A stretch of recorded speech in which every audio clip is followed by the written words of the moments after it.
Hey everybody, today we're going to be doing a strength test on the brand new SK X-Frame ratcheting wrenches because of a lot of viewer suggestions after my last video.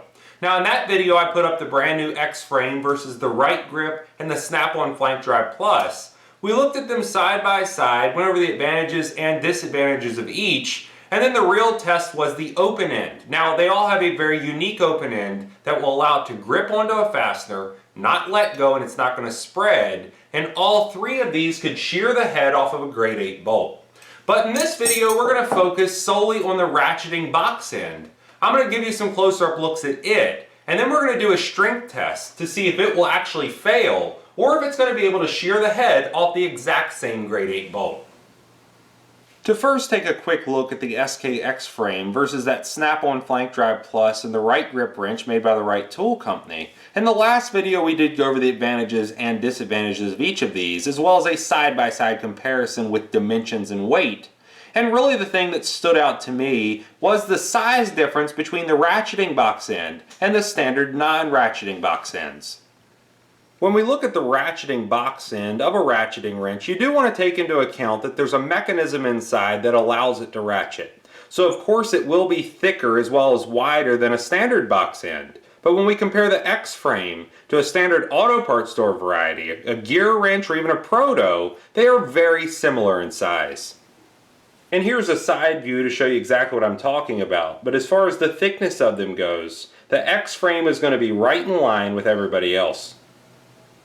The real advantage of SK's 6-point X-Frame ratcheting box end versus a standard 12-point ratcheting box end or a standard 12-point non-ratcheting box end is the massive amount of positions in one rotation.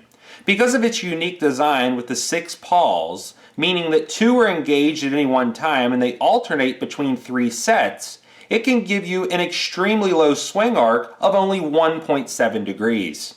With the Proto, for example, it has a 72-tooth mechanism resulting in a 5-degree swing arc. Or the non-ratcheting box end, because it only has 12 possible positions, it needs a 30-degree swing arc to move the fastener. And to really highlight that point, I have the Snap-on Flank Drive Plus with its 12-point non-ratcheting box end, and I have a bolt with a line drew on it.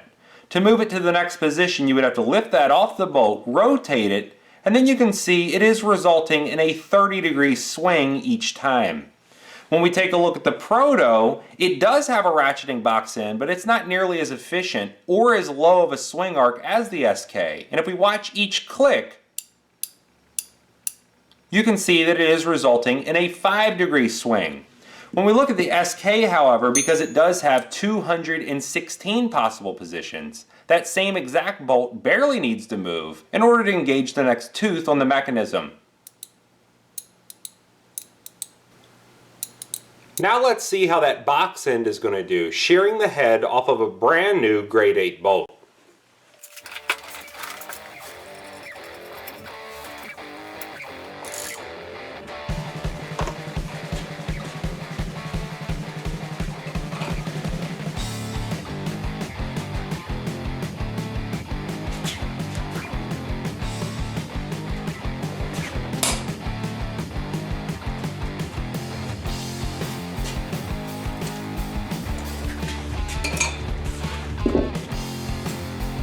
And it popped the bolt head right off.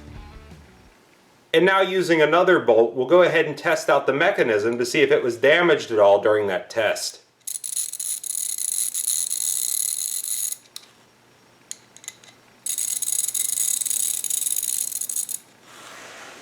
So there you go. As far as the strength test goes with the ratcheting box end, it was able to shear that grade 8 bolt head off, no issues at all, it did not slip. And then when we used a new bolt to test it afterwards, there was no damage and it worked exactly the same way as it did before. If you like this video, please click like. If you like my channel, please click subscribe. And thanks for watching.